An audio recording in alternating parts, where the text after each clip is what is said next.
Olá pessoal, aqui quem fala é o professor Lindenberg, para a segunda aula de História do primeiro ano, para a segunda parte do conteúdo sobre Roma. E agora vamos falar sobre como é que Roma se consolidou como império, né? A segunda parte se trata disso. Aqui o capítulo que estamos trabalhando, né? O capítulo 5, o mundo romano. Falando da Roma Antiga, e vamos falar agora do processo do Império, né? A consolidação do Império Romano. O grande salto do processo expansionista de Roma foi a consolidação de um vasto exército. Esse exército ele é composto e ele se expandiu a partir da consolidação massiva de pequenos proprietários. Esses pequenos proprietários eram chamados de proletários e se ampliou mais ainda a estrutura do exército. A integração dos proletários, né, no interior do exército mudou o perfil da instituição, dando origem à primeira legião romana profissional. O exército ele se tornou algo muito mais profissionalizante. A concepção se tornou algo como valor de troca.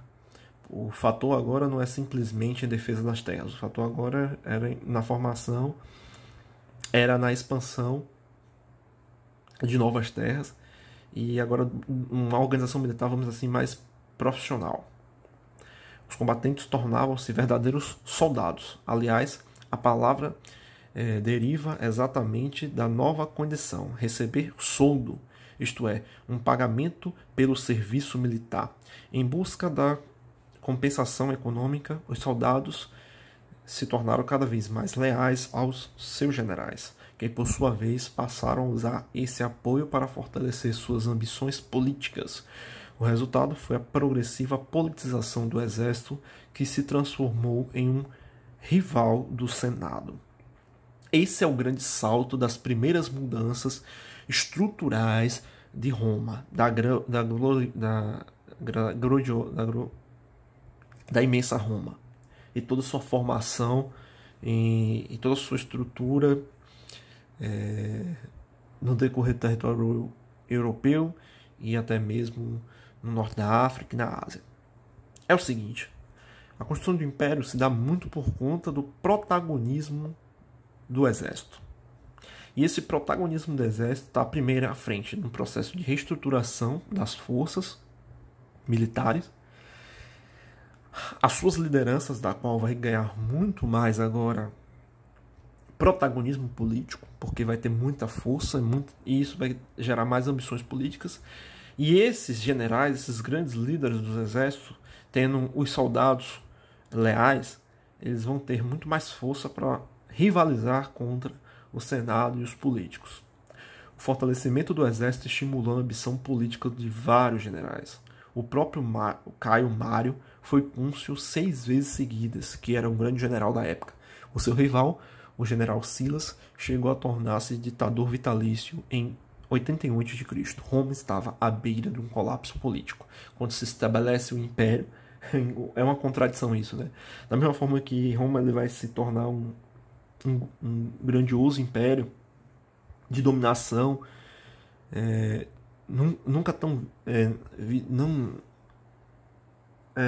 nunca vista na história, né? De domínio territorial, expansão econômica, rotas comerciais, colonização e por aí vai, entre várias outras práticas.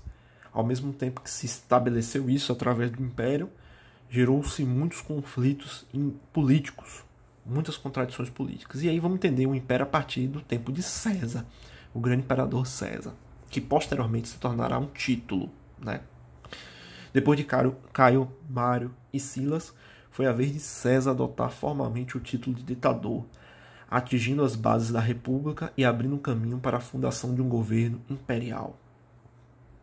E a consolidação de César é a fissura da República por definitivo e a consolidação de um governo imperial de perspectiva ditatorial, totalmente autocrata e altamente também violenta com qualquer um que fosse de contra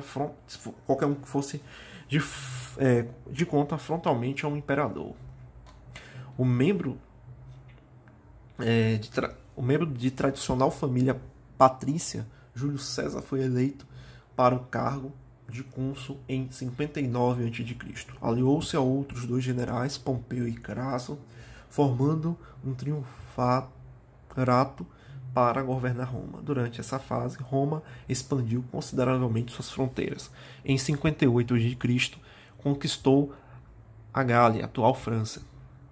Nos anos seguintes, se estendeu as fronteiras romanas à Britânia, que é a atual Inglaterra, Espanha, Península Ibérica, Ásia Menor e Egito. Esse foi o grande salto, né, da expansão territorial do Império Romano, através do triunfado, sob liderança de César.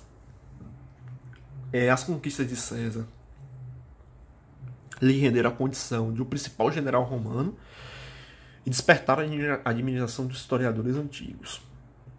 O historiador grego Plutarco o comparou com Alexandre o Grande, o fundador do vasto Império Macedônico do século IV a.C. Outro historiador romano, Sutênico, também celebrou os feitos de César na célebre obra A Vida dos 12 Césares. Atribuiu-se a César uma frase profética no Senado romano por volta de 47 a.C., mencionando suas conquistas no Oriente. Vi e venci. Assim César desafiava o Senado sem nenhuma cerimônia. Construiu-se também muito a imagem do César tipificado como um deus, né? Por conta das suas conquistas e por aí vai. E que também resultou nessa perspectiva. César, de fato, conquistou várias vitórias em diversos campos de batalha. Em 50 a.C., quando o Senado exigiu seu regresso e a desmobilização do seu exército na Gália, César desafiou a tradição romana, que impedia qualquer general de marchar sobre Roma com seus soldados armados, dando ordem para suas legiões atravessarem o rio Rubicão ao norte da Península Itálica em 49 a.C. Atribuiu-se a César, nesse momento dramático, a célebre frase: a sorte está lançada. Essa marcha de César e sua legião, seu exército, sua frota, de enfrentamento a toda a estrutura romana, ao marchar em direção a Roma, César teve de enfrentar a oposição de Pompeu, o seu genro e colega do triunfário. Derrotou as legiões de Pompeu e acabou nomeando o ditador vitalício em 46. Ele dá um golpe, né, um alto golpe, né, no regime e se estabelece como definitivo o poder, um imperador por definitivo. Lógico que a oposição a César ainda continuou, principalmente a elite romana, né, se opôs a César. Cresceu também generais contra a César. Ocorreu-se também, César também se envolveu com a Cleópatra, que nomeada por ele a rainha do Egito, cuja nasceu a união entre Ptolomeu e César, o filho dele, futuro faraó, e isso acirrou mais ainda os ânimos sobre a forma de como César estava levando Roma. Em março de 44 a.C., César foi morto a facadas no Senado,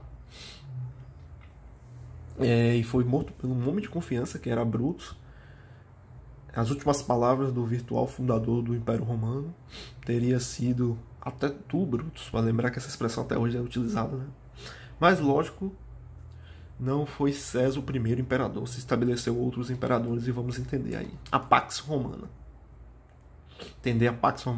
Vamos entender a continuidade do que César construiu, né, da consolidação do Império Romano, do ponto de vista violento, organizado, militarmente muito forte, avançando sobre diversas cidades e estados da Europa e dominando sua lógica organizacional e triunfando sobre os comércios e por aí vai.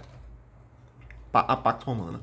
Em 43 a.C., assumiu o poder em segundo triunvirato, formado por Otávio, Marcos Antônio e Lepídio, marcado por intensa rivalidade, terminou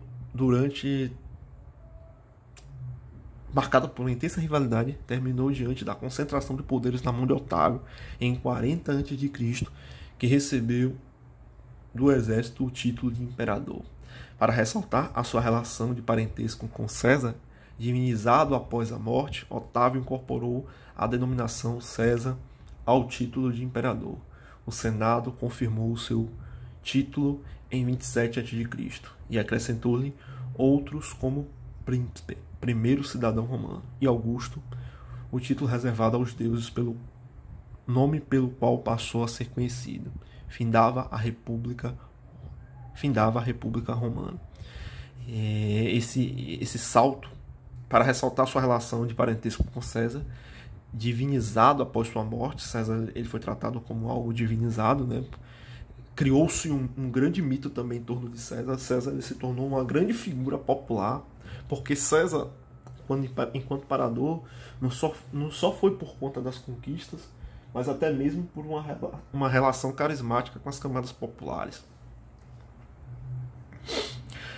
E aí, a consolidação a partir de Augusto, se tornando também um imperador, as conquistas diminuíram e Roma limitou-se à proteção das fronteiras. Porque Augusto, enquanto imperador, não tomou uma política mais ofensiva como César fazia, tomou uma política mais defensiva. Começava a chamada Pax Augusta. O imperador abriu o acesso ao Senado e aos altos cargos públicos para as famílias de outras regiões da Península Itálica.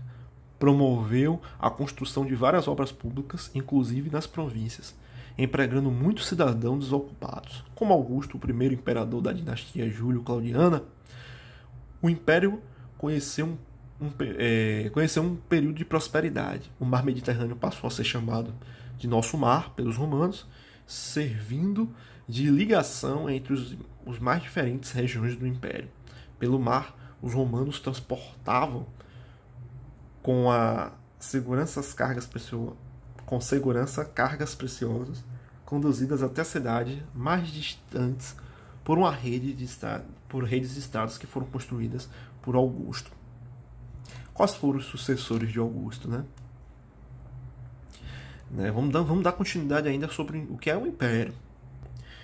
A autoridade legal do imperador era resultado de uma concentração de poderes individuais e o cargo criado em um período da República. É isso que surge a autoridade do imperador. É uma concentração de poderes individuais. Para vocês terem ideia, pessoal, o imperador chegou ao ponto de estar acima das leis, né? Como eu vou destacar aqui. Continuava sendo eleito como cônsul pelo cônsul, mas ostentava também o título de líder parlamentar do Senado e de máxima autoridade religiosa. O seu poder estava no fato de ser comandante militar e a máxima autoridade jurídica. Estava acima dos governadores da província e dos magistrados ordinários. Podia condenar um cidadão à morte ou resgatá-lo das mãos da justiça. O imperador estava em cima da lei. Quando Augusto morreu, em 14 a.C., Tibério, o seu sucessor, defendeu o império dos povos germânicos do norte. Foi seguido por Calígula, conhecido por suas extravagâncias, como a nomeação de seu cavalo Incitatus para o Senado. Assassinado aos 29 anos, em 41 d.C., foi substituído por Cláudio, que consolidou a conquista das Ilhas Britânicas, fundando a província de Britânia, além de criar a província de Mauretânia, no norte da África. Esse é o processo de fragmentação do poder do Império Romano, quando grandes lideranças que tinham se estabelecido através do império, dos impérios de Augusto, e quando Augusto morre, o seu sucessor Tibério vai até se consolidar e se aproximar de outras perspectivas, como é o caso da consolidação dos impérios germânicos do norte, a formação da província britânica e por aí vai. A dinastia se encerrou com Nero. Nero foi o que foi chamado de maluco, né, porque queria queimar Roma, queria reconstruir Roma do zero, estabelecer uma nova Roma, um novo império, mas isso vale lembrar que isso não ocorreu. Dando continuidade sobre o poder do Império Romano, os imperadores seguintes pertenceram sucessivamente às dinastias dos Flávios e dos Antoninos, e dos Severos. O largo período entre Augusto e os últimos dos Severos é conhecido como Principato ou o Alto Império Romano, mas chamado de Alto Império Romano, viu, pessoal? Entre essas dinastias, as mais célebres foram de Antônios, imperadores como Trajano, Adriano, Marcos Aurélio, que eram também filósofos, estimularam a construção de belas cidades, com edifícios públicos, aquedutos, esgotos, até mesmo, vale lembrar, construção de bibliotecas e por aí vai. A prosperidade do império não foi abalada pela mudança de dinastia. A unidade política e administrativa foi conservada durante muitos anos, a estrutura organizacional e política romana. Em 212 d.C., foi promulgado o Edito do Caracalla, que concedeu a cidadania romana a todos os habitantes livres do império. Isso ampliou mais ainda a perspectiva e a consolidação do que era ser um cidadão romano, que se estendia das fronteiras do antigo Pérsia e por aí vai. Ao lado da integração política das províncias, caminhou a descentralização econômica. E esse processo de descentralização econômica que fez com que iniciasse um processo de fissura no interior de todo o Império Romano. Não somente economicamente, mas também politicamente. Após o século III d.C., a reposição da mão de obra escrava tornou-se cada vez mais difícil com o fim das guerras de conquista.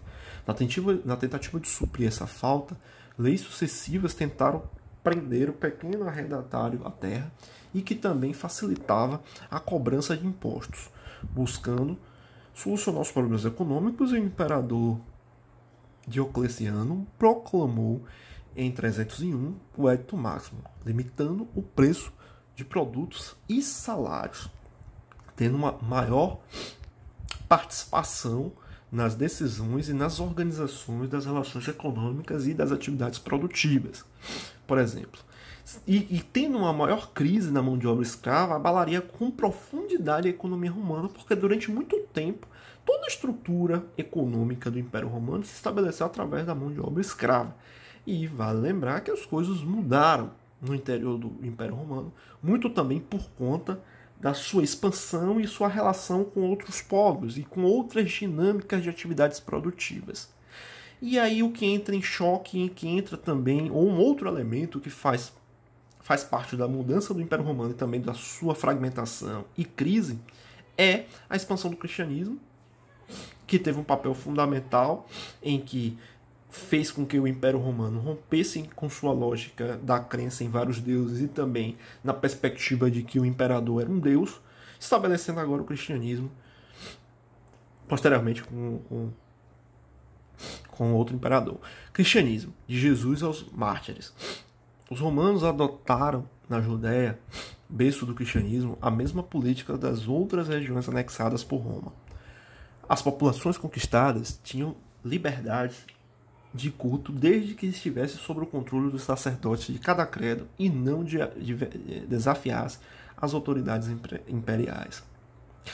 A grande marca desse processo, quando o Império Romano chega na Judéia, que é na região que hoje conhecemos como Oriente Médio, o que se pesou muito foi por conta das atividades econômicas lá, né? O comércio, o artesanato era significativo, e também a agricultura, no campo da cereais, hortaliças e plantas.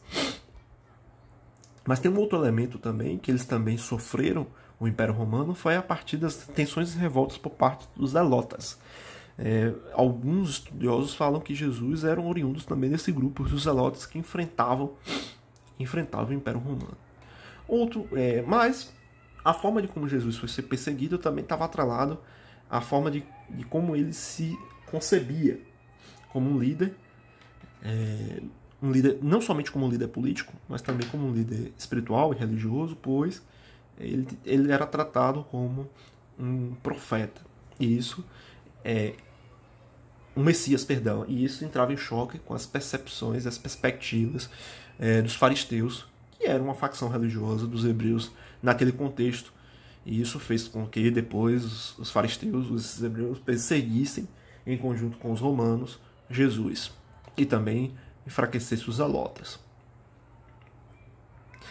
A penetração da fé cristã nas cidades do Império Romano e a conversão em massa a uma religião monoteísta puseram em xeque o caráter divino da autoridade imperial e o panteão dos deuses romanos. Condenados à clandestinidade, os cristãos de Roma reuniam-se secretamente em catacumbas e acabaram sendo perseguidos pelo Estado.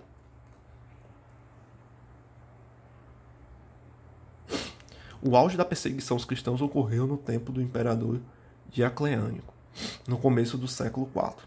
4 éditos imperiais proibiram os ritos cristãos e deram a ordem de prisão aos líderes religiosos.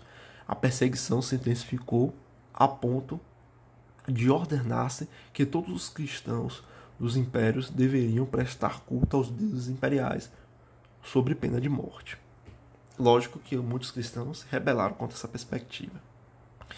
Só foi a partir do reino de Constantino que muda essa perspectiva, da qual ele vai se converter ao cristianismo, e através do Edito de Milão, no 331 d.C., ele vai conceder as liberdades ocultas aos cristãos. E o Império Romano o cristianismo vai ser a religião oficial do Império Romano. Só a partir de Constantino, viu, galera? E por último, a crise do Império Romano do Ocidente. Baseando em uma economia escravista e incapaz de promover a autonomia econômica das cidades em relação ao campo, o Império Romano atravessou o século III em crise, uma crise muito profunda, gerando fragmentação, gerando outros impérios, com a divisão, né, do Império do Ocidente e do Oriente. A intensificação dos conflitos com os povos germânicos, também o processo da inserção dos povos germânicos no interior, né, do Império, da região fronteiriça, né, do rio Reno e Danúbio, abrigou Roma a construir novas e espiosas muralhas. Para fugir do invasor, muitos se refugiaram no campo. A produção agrícola voltou-se para a autossuficiência e progressivamente deixou de visar o mercado externo. As propriedades tendiam a se dividir-se em explorações nucleares, ainda cultivadas pelo trabalho escravo e por camponeses dependentes, isto é, vinculadas à propriedade do senhor, a qual pegavam rendas em espécie pelo seu lote em regime de colonato. No plano político, o desgoverno se manifestou na sucessão de imperadores militares que se mantiveram no poder por curta duração. Entre 235 a 268, os assassinatos tornaram-se na prática o critério sucessório do Império Romano. Em 285, a situação se reverteu com a sucessão de Diocleciano, inaugurando a chamada Baixo Império Romano. O seu reinado ocorreu reformas administrativas e fiscais. Em 293, o Império Romano instituiu uma tetrarquia. O império foi dividido em 4 grandes territórios, cada qual com um imperador. E isso já começava a se dar a estrutura ruir do Império Romano, né? Após várias tentativas de reordenamento, o império foi definitivamente dividido em Império Romano do Ocidente, que a cidade era Roma, e o Império Romano do Oriente, que era Bizânio, depois chamado de Constantinopla. Essa divisão do império garantia a sobrevivência do Estado do Oriente e, convalidada, a face oriental do império resistiria bravamente até o século V, mas, empobrecida, Roma não resistiu às fúrias germânicas. No ano de 467, Odoacro, chefe dos Eucários, conquistou Roma, depondo o último imperador, Rômulo Augusto. A queda de Roma foi um marco da história ocidental, mas na época não foi surpresa. Ao contrário do que escreveu em 1947 o historiador francês, o Império Romano morreu de morte natural. Uma questão para a gente entender o fim do Império Romano é que, em modo geral, o que é que o texto está querendo dizer é que se fragmentou em 4 impérios, mas se resultou em 2, o Império Ocidental e o Império Oriental. O Império Romano Ocidental, a sede era Roma, o Império Romano Oriental, a sede era Bizânio, que depois se tornará Constantinopla. Quem vai ruir quando se intensifica as invasões bárbaras, principalmente dos germânicos, será o Império Romano Ocidental, e quem vai persistir até o século V vai ser o Império Romano Oriental. Mas todas as circunstâncias como se deu se deu muito por conta da falta de auto-organização por parte do Império, da crise política intensa, golpes constantes, assassinatos de líderes políticos e generais e por aí vai, instabilidade, má administração no campo econômico, tudo isso reuniu o Império Romano e se estabeleceu uma nova lógica através de novos elementos da sociedade germânica. Que aí vai ser, para o próximo capítulo, nós vamos entender com calma o que é esse mundo, iniciar o mundo medieval. E por final, agora vocês respondam essas atividades, essas questões, e aí posteriormente fazemos uma aula revisão e uma correção dessas atividades, todas elas aí. Até mais, pessoal, e tchau, tchau.